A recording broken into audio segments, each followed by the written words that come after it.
It was a delight to hear Professor S.Abbasi, and I really compliment him for the pioneering work that he is doing, which is exceedingly important. I will very briefly tell you something which you always must remember and never forget. Till 18th century, which is hardly 250, 300 years ago, Indian currency was the strongest in the world. India was a technological and scientific giant. The production, and mind you, it's one of the big misconceptions that India was always an agricultural nation. India was always a very powerful industrial nation. In fact, at its time, India was, as I said, was the world leading industrial nation. Till the time I was talking, 3 major civilizations guided the world, and all of them Asian: China, India, and the Islamic world, the 3. All the developments, all the breakthroughs of science and technology came from these.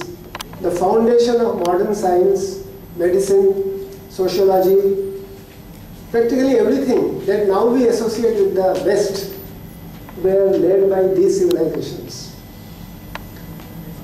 Now, there was one very important difference between the attitude of these 3 civilizations and the Western, so-called Western civilization.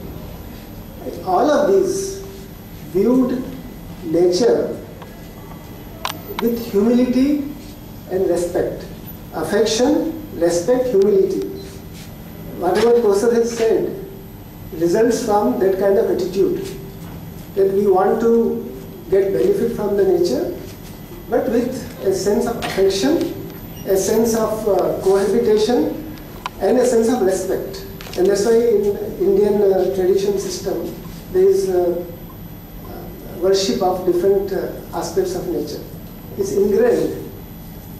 In the Sanatana Dharma, we worship different icons of nature. In other religions like Islam, we talk of them as manifestations of God. Same thing. Only the attitude of the way we look at slightly different, but the end result is the same. Now that attitude, because of that attitude, we use nature in a very, as I said, respectful and affectionate manner, as a partner, as something whom we respected and feared, whom we were grateful to.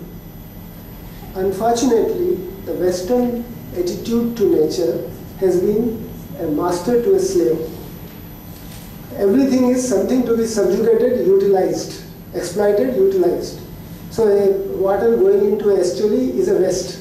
Professor said, water going into from a river to the estuarine portion is essential for life, many life forms. Without an estuary, we cannot have fisheries. But the Western attitude is water running into the sea. I remember that 20 years back, one of the chief engineers, he said, I told the chief minister, I said, sir, your water is going down the drain. He was a hydraulic, he was a big rotary of big dams. He said, sir, Kerala, we will see water is going, gold is flowing and going down the drain. We should immediately put dams and control it. That's a Western attitude, and that Western attitude has brought the whole world to the brink. And even now, unfortunately, we are so enamored.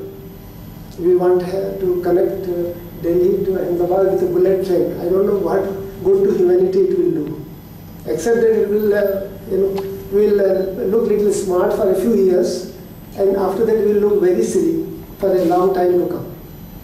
This is why I once again congratulate. It's a very, very important talk that Professor has given, and I'm sure please you pay a lot of attention to it, reflect on it, and build upon that. And remember, we are those who has shown the world a path to progress, and we have to now show the world an alternative path to progress. I hope our great Prime Minister starts to understand that. Vikas, fine, but we will have a different paradigm of Vikas. Otherwise, it is Vinash. Thank you.